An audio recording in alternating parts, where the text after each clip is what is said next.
Sir ನಮಸ್ಕಾರ. ನಮ್ಮ ಹೆಸರು ಮುನಿಚಂದ್ರ ಅಂತೇಳಿ. ನಾವು ಮೇಲ್ನೂರು ಗ್ರಾಮ, ದಿನ್ನಳ್ಳಿ ಪಂಚಾಯತಿ, ಮಾಸ್ತಿ ಹೋಬಳಿ, ಮಾಲೂರು ತಾಲೂಕು, ಕೋಲಾರ ಡಿಸ್ಟ್ರಿಕ್ಕು. ಸರ್ ಇದು ವಿಷಯ ಏನೆಂದರೆ, ನಮ್ಮ ಊರಿನಲ್ಲಿ ನಾನು ತೋಟಗಾರಿಕೆ ಮಾಡಬೇಕಾಗಿ ನಾನು ಪೈಪ್ಲೈನ್ ಮಾಡಿಸ್ತಿದ್ದೆ.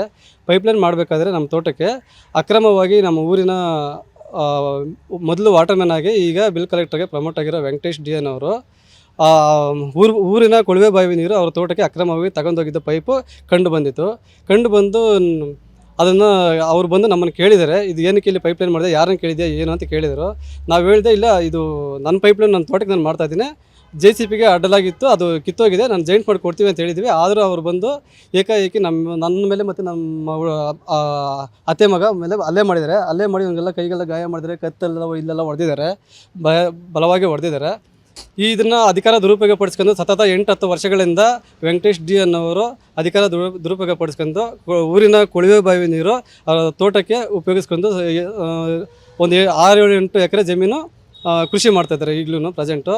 ಇದನ್ನು ಈ ಕೂಡಲೇ ನಿಲ್ಲಿಸಿ ಕಾನೂನು ಕ್ರಮ ಕೈಗೊಳ್ಳಬೇಕಾಗಿ ಮೂಲಕ ವಿನಂತಿಸ್ಕೊಳ್ತಿದ್ದೇವೆ. ನಾವು ಈಗ ಹೋಗಿ PDO ಆಫೀಸರ್ಗೆ ಮನವಿ ಕೊಟ್ಟಿದ್ದೀವಿ.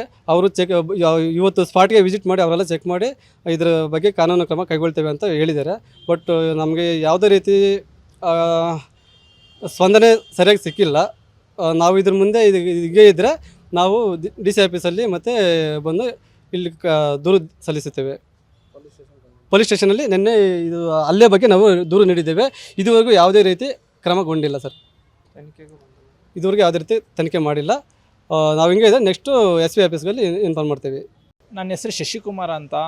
ಇದೇ ಪಂಚಾಯತಿ ಯಾವುದೋ ಒಂದು ವಿಚಾರದಲ್ಲಿ ಹೋಗಿದ್ದೆ. ಏನು ಮಾಸ್ತಿ ಹೋಬಳಿ ದಿನ್ನಳ್ಳಿ ಗ್ರಾಮ ಪಂಚಾಯತಿ ವ್ಯಾಪ್ತಿಯಲ್ಲಿ ಬರುವ ಮ್ಯಾಲ್ನೂರಿನಲ್ಲಿ ಒಬ್ಬ ಕೆಲವೊಂದು ವರ್ಷಗಳಿಂದ ವಾಟರ್ ಮ್ಯಾನ್ ಆಗಿ ಕೆಲಸ ಮಾಡ್ತಾ ಇದ್ದಂಥ ವ್ಯಕ್ತಿಗೆ ಸರ್ವಿಸ್ ಮೇಲೆ ಬಿಲ್ ಕಲೆಕ್ಟರ್ ಕೊಟ್ಟಿದ್ದಾರೆ. ಆದರೆ ಅವ್ರದ್ದು ಅಧಿಕಾರ ಆಯ್ತು ಅಂತ ಹೇಳ್ಬಿಟ್ಟು ದುರ್ಬಳಕೆ ಮಾಡ್ಕೊಂಡಿದ್ದಾರೆ. ಏನಂದರೆ ಕೊಳವೆ ಬಾವಿ ಏನು ಗ್ರಾಮದ ಬೋರ್ವೆಲ್ ಆಗಿರುವಂಥ ಬೋರ್ವೆಲ್ ನೀರನ್ನು ಊರಿಗೆ ಅಂತ ಒಂದು ಪೈಪ್ಲೈನ್ ಹಾಕಿದರೆ ಮತ್ತೆ ಅವ್ರ ತೋಟಕ್ಕೆ ಅಂತ ಇನ್ನೊಂದು ಪೈಪ್ಲೈನ್ ಹಾಕಿಬಿಟ್ಟು ಅವರು ಯಾರಿಗೆ ಗೊತ್ತಾಗದಂಗೆ ಆಯಿತಾ, ಅಲ್ಲಿ ರಾಜಕೀಯ ವ್ಯಕ್ತಿಗಳು ಚೇರ್ಮನ್ ಆಗಿರ್ಬೋದು, ಅಲ್ಲಿರುವ ಗ್ರಾಮಸ್ಥರು ರಾಜಕೀಯ ವ್ಯಕ್ತಿಗಳು ಕೈವಾಡದಿಂದ ಅವ್ರ ತೋಟಕ್ಕೆ ಕೆಲವೊಂದು ವರ್ಷಗಳಿಂದ 10 ವರ್ಷಗಳಿಂದ ನೀರನ್ನು ಬಳಕೆ ಮಾಡಿಕೊಂಡು ಅವರು ಜೀವನವನ್ನು ರೂಪಿಸ್ಕೊತಾ ಇದ್ದಾರೆ.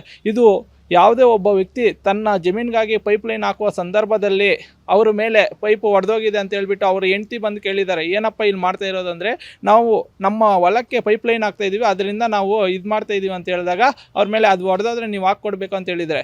ಕೆಲವೊಂದು ವರ್ಷಗಳ ಹಿಂದೆ, ಯಾಕಂದರೆ ಕೆಲವೊಂದು ವರ್ಷಗಳ ಹಿಂದೆ ಏನಾಗೈತೆ ಅಂದರೆ ಇದೇ ಯುವಕರು ಹೋಗಿಬಿಟ್ಟು ಪಂಚಾಯತಿ ಕಟ್ಟೆ ಮೇಲೆ ಆಯಿತಾ ಈ ಥರ ದುರ್ಬಳಕೆ ಮಾಡ್ಕೊತಾ ಇದ್ದಾರೆ ನೀರನ್ನು ಅಂತ ಕೇಳಿದಾಗ ಆ ಪೈಪ್ ಸಿಕ್ಕಿಲ್ಲ ಅಂದರೆ ಈ ಊರಿಂದ ಬಹಿಷ್ಕಾರ ಆಗ್ತೀವಿ, ದೇಶದ್ರೋಹಿ ಪಟ್ಟ ಕಟ್ತೀವಿ ಅಂತ ಹೇಳ್ಬಿಟ್ಟು ಅವ್ರಿಗೆ ಬೆದರಿಕೆ ಹಾಕಿ ಪ್ರಾಣ ಬೆದರಿಕೆ ಹಾಕಿರೋದ್ರಿಂದ ಅವರು ಅದು ತಂಟೆಗೆ ಹೋಗಿಲ್ಲ.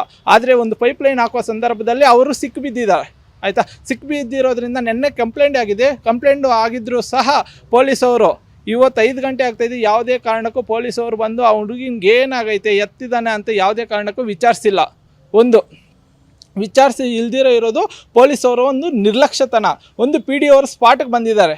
ಸ್ಪಾಟಿಗೆ ಬಂದು ನೋಡಿದ್ರೂ ಸಹ ಅವರನ್ನು ಯಾವುದೇ ಆರೋಪಿ ಹಲ್ಲೆ ಮಾಡಿರುವಂಥ ಆರೋಪಿನ ಯಾವುದೇ ಕಾರಣಕ್ಕೂ ಒಂದು ಪ್ರಶ್ನೆ ಮಾಡಿಲ್ಲ ಆಯಿತಾ. ಅವರನ್ನು ಈ ಕೂಡಲೇ ಆ ಕೆಲಸದಿಂದ ವಜಾ ಮಾಡಬೇಕು, ಅಮಾನತ್ ಮಾಡಬೇಕಂತ ನಾವು ಹೆಚ್ಚು ಒತ್ತಾಯ ಮಾಡ್ತಾಯಿದ್ದೀವಿ. ಅಲ್ಲಿ ಆ ಊರಿನ ಗ್ರಾಮಸ್ಥರು ಏನು ಹೇಳ್ತಾರೆ ಅಂದರೆ, ಇಲ್ಲಿ ರಾಜಕೀಯ ವ್ಯಕ್ತಿಗಳ ಕೈವಾಡ ಇರೋದರಿಂದ ನಾವು ಏನು ಮಾಡಿದ್ರೂ ವ್ಯರ್ಥ ಅಂತ ಹೇಳ್ತಾ ಇದ್ದಾರೆ. ಆದರೆ ಯಾವುದೇ ಕಾರಣಕ್ಕೂ ಅದನ್ನು ಬಿಡೋದಿಲ್ಲ. ಇವಾಗ ಪೊಲೀಸವರು ಅವ್ರ ನಿರ್ಲಕ್ಷ್ಯತನದಿಂದ ನಾವು ಮುಂದಿನ ದಿನಗಳಲ್ಲಿ 2 ಡೇಸ್, ಯಾಕಂದರೆ 2 ಡೇಸ್ ಬಿಟ್ಟಿದ್ದೀವಿ ಅಂದರೆ ಜನಪರ ಉತ್ಸವ ನಡೆಯೋದ್ರಿಂದ ನಾವು 2 ದಿನ ಟೈಮ್ ಕಾಲಾವಕಾಶ ತೊಗೊಂಡಿದ್ದೀವಿ. ಮುಂದಿನ ದಿನಗಳಲ್ಲಿ SP ಆಫೀಸ್ ಹತ್ರ ಹೋಗ್ತೀವಿ, ಪಂಚಾಯತಿಗೆ ಸಂಬಂಧಪಟ್ಟಿದೆ ಏನು CO ಆಫೀಸ್ಗೆ ಹೋಗ್ಬಿಟ್ಟು ಅಲ್ಲಿ ದೊಡ್ಡ ಮಟ್ಟದಲ್ಲಿ ಗ್ರಾಮಸ್ಥರು, ಇವಾಗ ಒಂದು ಮಾತು ಹೇಳಿದ್ರೆ ಸಾಕು 200 ಜನ ಬರೋಷ್ಟು ಗ್ರಾಮಸ್ಥರು ಇದ್ದಾರೆ.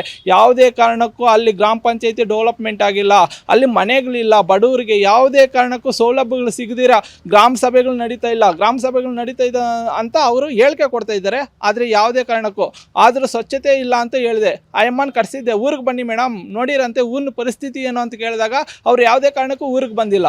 ಅಷ್ಟು ನಿರ್ಲಕ್ಷ್ಯತನ ಮಾಡ್ತಾ ಇದ್ದಾರೆ ಆ PDO ಕೂಡ.